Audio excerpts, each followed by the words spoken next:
What's up, guys? So starting this week and every Wednesday, we're going to do a new video segment. I think we're going to call it Garage Talks. Not really sure. If you have an idea of what we can call it, just drop a comment below and let me know. We're going to talk about various different topics, have to do with automotive news, or anything you guys want to hear about. This week's topic is going to be all about the new Supra. So we're talking about the exterior, interior, engine, some predictions, what we think it's going to cost, and then how it's going to affect the value of the Mark IV Supra. So the first thing we're going to talk about is exterior. I got my buddy, come on Kenneth. Kenneth's here. He's got the red IS300. We tried to do the burnout, tried to blow it up, and I edited it horribly, and it was really bad. Anyways, it was terrible. So we're going to talk about the exterior of the new Supra. To me, it kind of looks like a BRZ with a body kit. I don't know, what do you think? I honestly don't really like it that much, honestly. No? Just because the back of it, I don't know how I feel about. The taillights look cool, but the actual back of the wide body, I don't like it at all. And I think the production model is going to be different. Obviously, it's not going to have the wing, it won't have the cannons in the front.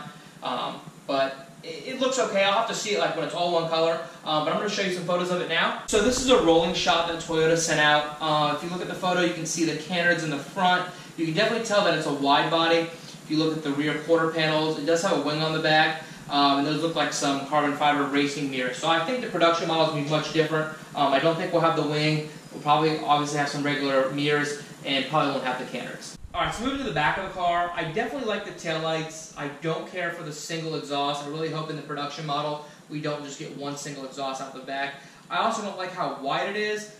It's probably just as aggressive because it's a race model, but hopefully the production model isn't this wide. And like I said, we're probably not going to get a wing on the back. So looking at the side profile of the car, you can definitely tell that it's been lowered. I don't expect the production model to come this low, and I also don't expect it to have such a wide body kit. Alright, so those are some of the first photos we have of it from the Geneva Auto Show. Here's just some key bullet points about the exterior. Kenneth's going to talk about it for us. So how do you feel about the wing? The wing, I mean, obviously it's super aggressive and really tall, and it's not going to be on the production car. Yeah. The wide body, obviously, not going to be part of the production car again. The bumpers are probably going to be a little bit different because maybe the carnets are built into the bumper, or maybe yeah, it could be. The single center exit exhaust. Oh, they got to get rid of that. We need a regular dual or single, like one single can out the back. A single can. In the middle. All right. Like that looks dumb. Yeah, and it's not going to be lowered. Yeah, not going to be lowered. It's not going to be lowered. But other than that, I'm just glad that they're bringing back the name. All right, so moving right along, we're going to go ahead and talk about the engine next. We know it's going to be a collaboration with BMW. Hopefully it's as strong as the N54. Yeah, I mean, N54 we all know is strong. So. Yeah. We know it's going to be an inline-six, possibly twin turbo. I don't know if they confirmed that. Do you know? I don't know. Confirmed twin turbo. We also heard talks of a hybrid. It might possibly be a hybrid. I don't know anything about that. I mean, I heard about that. It was supposed to be like a hybrid, like the NSX, where it's got the electric motor in the back and the gas in the front, or vice versa. I do know that it was confirmed, or at least it was mentioned that it was supposed to be an auto trans only.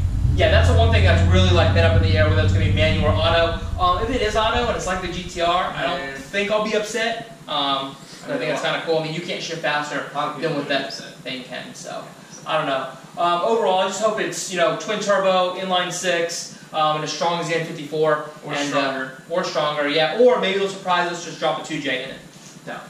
Doubtful. Very doubtful. Very doubtful. So back in 2014, that's when Toyota first unveiled what they called the FT1 concept. It was beautiful. And everybody thought from then that it was definitely going to be the new Supra. And I feel like with this here, they kind of like went away from it. They lost it somewhere because the FT1, like styling-wise, everything was just on point. I mean, they even had those little fans in the air ducts in the front bumper. Which had dual exhaust in the back. The FT1 was just freaking awesome looking. So let me go ahead and show you guys some original concept photos of the FT1. Okay, so here's the front view of the FT1 concept, and in my opinion, it looks way better than the Supra concept that they just unveiled. If you look at the bottom, you can see those vents I was talking about earlier in the video, where they might be for the air duct system for the intake, or possibly for the cooling system. At the back of the FT1 concept, you can see at the very bottom of the bumper, it has a dual exit exhaust instead of a single exit center exhaust. And the taillights, they look like they're from an LC500.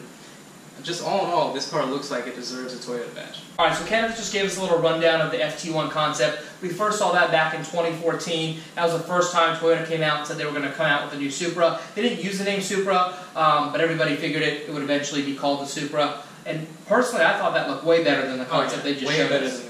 I mean, that car looked like it deserved a Toyota badge. They could clean it up a little bit, make it nice for production model. And speaking of Toyota production models, I don't know if you guys seen the LC500. I'm going to show it to you in a second. But the LC500, they literally could have put a Toyota symbol on it, called it the Supra, put a twin turbo motor in it. That thing is perfect. Let me show you a picture of the LC500. Here's a look at the LC500. And in my opinion, with just a few small changes, this definitely could have been called the new Supra. If you look towards the rear tire, you'll see a brake cooling duct similar to what they have in the Mark IV. Like I said, they could have put a BMW, twin turbo motor in this thing and definitely called it the new Supra. So that's a look at the LC500, and that car is gorgeous. In my opinion, it definitely could have been called the new Supra. I mean, I like it. It's a Lexus. Yeah, no, that's true. I think it's awesome. Okay, so going back to the new Supra, talk about a couple things. So the first thing is price. So, Kenneth, I know what my prediction is in my head. I'm going to have you write it up here. A number? Go ahead and write like a range, like how much you think the new Supra is going to cost. Okay, alright, I can do a range. Let's see. A short range, not anything crazy. Well, yeah, I know. Let's say alright, so base model, we'll say 40,000 to maybe fully loaded 70.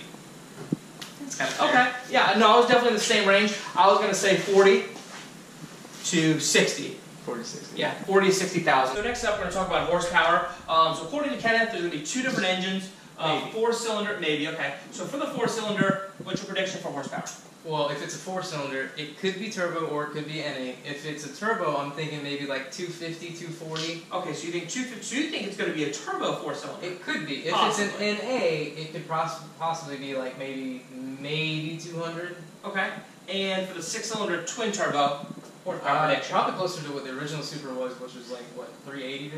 Well, 320. 320. Okay, so you think 320. Okay, so I kind of agree a little bit. So I think for the four-cylinder motor, I don't know. I'm thinking 200. I think they're going to keep it on the low side for the four-cylinder and just get people who want the style and the look and the name, bring the cost down a little bit. As far as the six-cylinder twin turbo goes, I think we're going to see 400. I think they're going to put it in such a price point to try to possibly compete with the GTR, especially if you get the auto and all-wheel drive. Next up, we got a target top versus hard top. So I know the target top's kind of old school. I know because they got them in the Corvettes. Oh, that's true. So Corvettes have them. Versus a hard top. So do you think there's going to be two options? What do you think? Just a hard top, no Targa, no convertible? Maybe. I mean, I don't think they're going to put a Targa. I think they might put a sunroof. Alright, my prediction is they're not going to give us any options this time around. I think we're going to get a Targa top on every model. I think every model, like the Corvette, is just going to come standard. They're all going to be Targa or possibly convertible. I don't think so, but I'm going to go with all models have a Targa top. This is going to be my favorite topic of all, value of the Mark IV Supra. Do I think the value is going to change? I don't think so. I think these cars are classic. What do you think? I mean, I don't think they're really going to change the... You don't think the value is going to because change? this is still collectible. You can't get this anymore, Yeah. and everyone wants this. Exactly. They might not want the new one. I think the Mark IV is classic. The styling is timeless. The 2JZ motor, just everything about this car, the complete package, you're never going to get that again.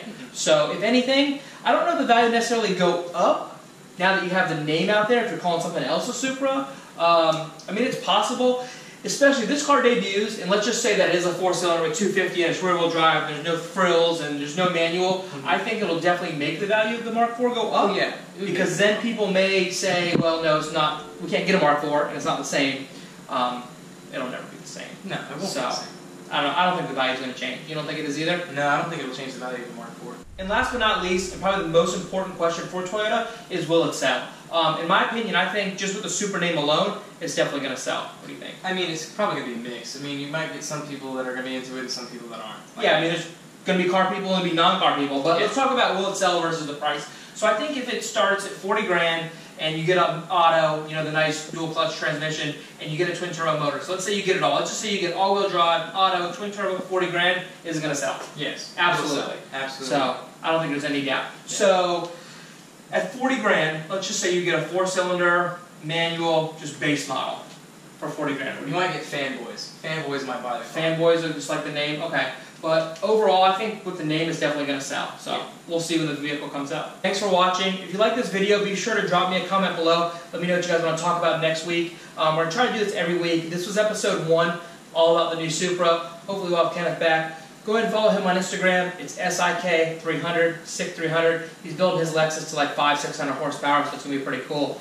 We're still trying to decide between motors between the Miata, like an LS1 or possibly a 2J. We also thought about doing a KA with a turbo. We saw one of those, which was just sick. Next event I'm going to be at is Backlash. It's Saturday, April 7th. So I hope to see all of you there. Be sure to like, comment, and subscribe.